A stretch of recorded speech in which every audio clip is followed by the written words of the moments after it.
हाय, good morning सगळ्यांना. तर माझी अंघोळ झालेली होती. म्हटले चला चहा पिऊया. म्हणले आज स्पेशल दुधाचं, आज काही पाणी टाकलं नव्हतं दुधामध्ये.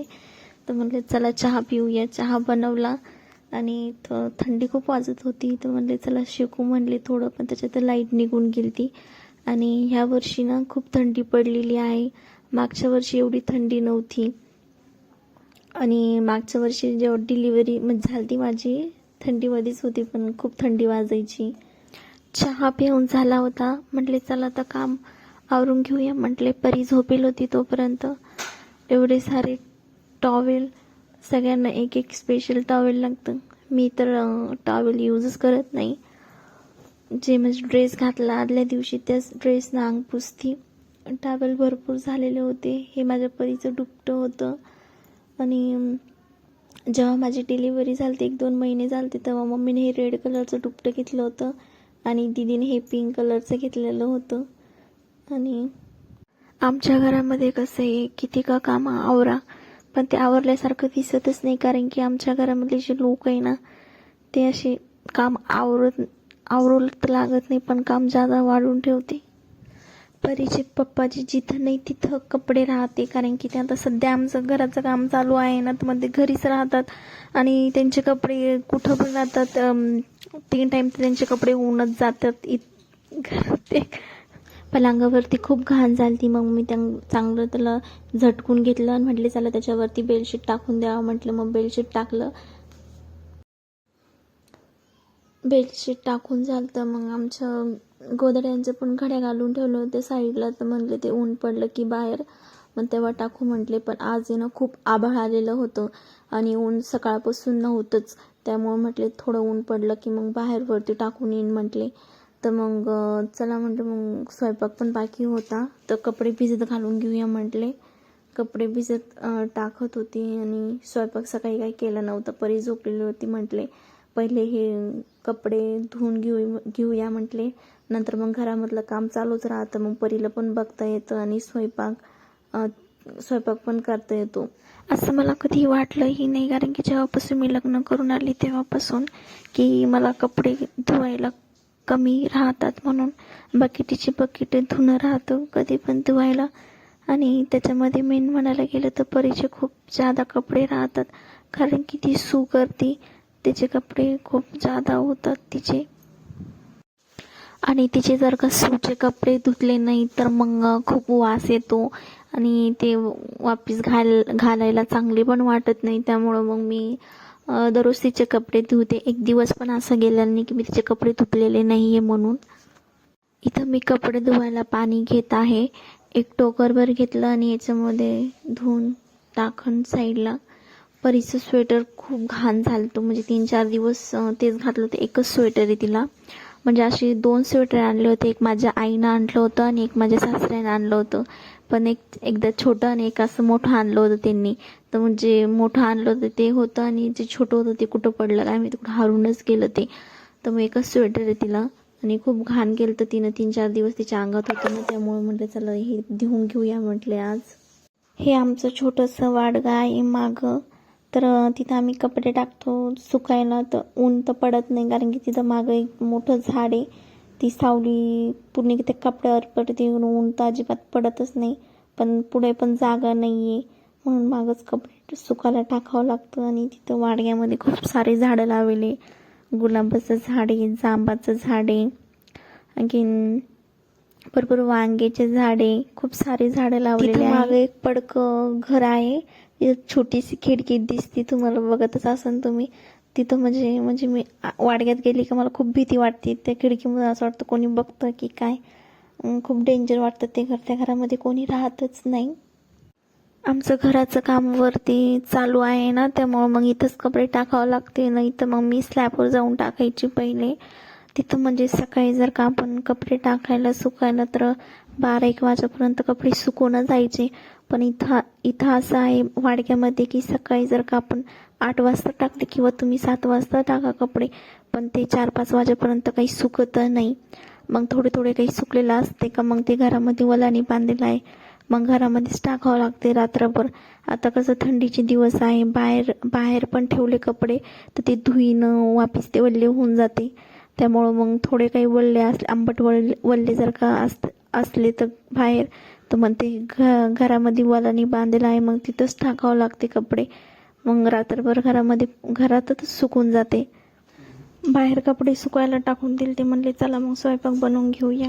सकाळी पोहे बनवले तर तसंच राडा पडलेला होता, झाडून पण तसंच बाकी होतं किचनमधलं. तर मग झाडून घेतलं पहिले, आणि मग आईनं वालाच्या शेंगा दिल्या त्या. मग त्या पहिले शेगडी वाल शिजायला टाकल्या. तर पीठ मळून घ्यावं म्हटले, तोपर्यंत नरम होऊन जाईल. मग पीठ घेतलं होतं मळायला मी.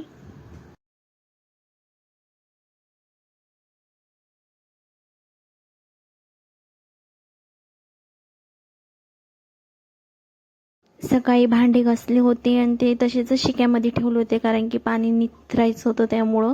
आणि मग नंतर पाणी निथरल्यावर म्हटले चला रॅकला लावून द्यावं म्हटले. रॅक चांगलं पुसून घेतलं आणि मग सर्व भांडे लावून दिले व्यवस्थित.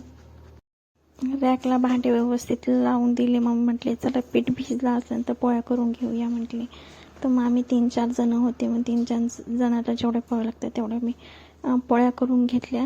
आणि बाकीचं पीठ मग वाटीमध्ये घालून ते तसंच ठेवलं. मग संध्याकाळच्याला जेव्हा मी लहान होती ना, तेव्हा म्हणजे मला पोळ्याच बनवता येत नव्हत्या. तर मग मी काय करायची, म्हणजे असं भाताचं नकाशा पहिले बनवून ठेवायची. मग वाटी किंवा मोठी प्लेट घ्यायची, मग त्याच्यानं गोल आकार यायचा पोळ्यांचा. लहानपणी ना खूप वेगळंच राहायचं. पण जेव्हा आपण माहेरी राहतो तेव्हा म्हणजे सगळं काही माफ होतं. आई एवढं काही बोलत नाही, घरचे एवढे काही बोलत नाही. काम करायचं तर करा, न तर करू नका, असं राहायचं माहेरी. पण सासरी कसं आहे, किती का दुखू किंवा खुकू काम तर करावंच लागतं.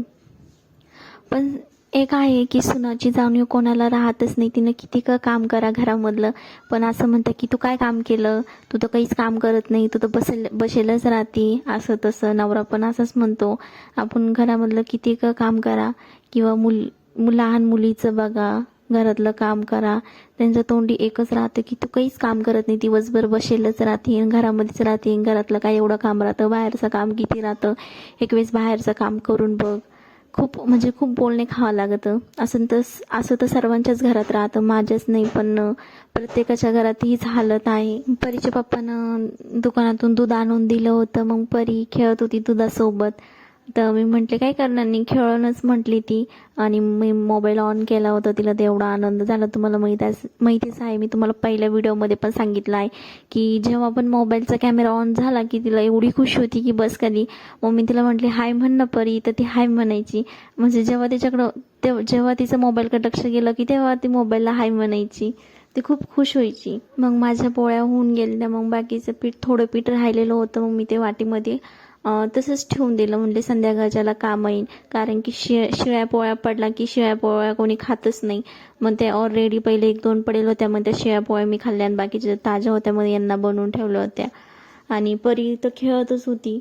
परी खेळत होती म्हणले तोपर्यंत आता चला भाजी बनवून घ्यावं म्हटले.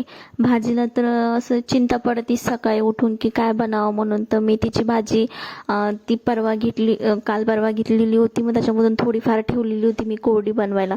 तर म्हणले चला थोडीफार मेथीची भाजी बनावं म्हटले, थोड्या वालाच्या शेंगा बनावं म्हटले कोरड्याच.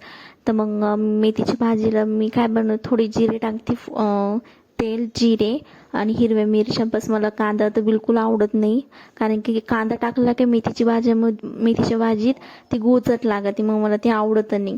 मग मी फक्त कांदा आणि जिरेच टाकते. कांदा आणि जिरेची फोडणी दिली का मग मेथीची भाजी टाकली, खूप छान लागते. तुम्ही एक वेळेस नक्की ट्राय करा. कांदा टाकू नका, कांद्याने एका भाजी एकदम गुळचट होती आणि ती चवदार लागत नाही. आणि वालाच्या शेंगा पण मी एकदम साध्या आणि सोप्याच बनवते.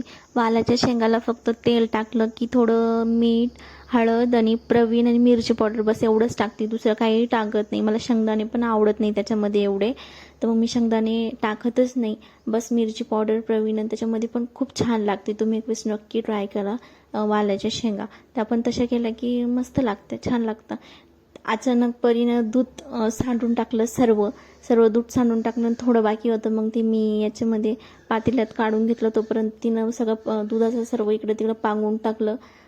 स्वयंपाक झालेला होता माझा. मग भांडे खूप पडले होते सकाळचे, पण चहाचे स्वयंपाकाचे भांडे खूप जादा पडलेले होते. मग गॅसचं पण ते वरती शेगड्या काढल्या होत्या धुवायला, त्या पण खूप घाण झालतं. कारण की दूध काल उतू गेलं तर ते शेगड्या पण घाण झालत्या. मग त्यासाठी त्या पण धुवायला काढल्या होत्या. मग काही सर्व भांडे घासायला घेतले परीला. तोपर्यंत तिच्या पप्पाकडे दिलं होतं. मग तिच्या पप्पाने तिला वरती नेलं होतं. वरती घराचं काम चालू आहे ना, 2 रूमा बांधू राहिलो आम्ही. तिच्या पप्पाकडे ती तर बिलकुल राहत नाही. तिचे पप्पा म्हटले चल परी, तर ती जातच नाही.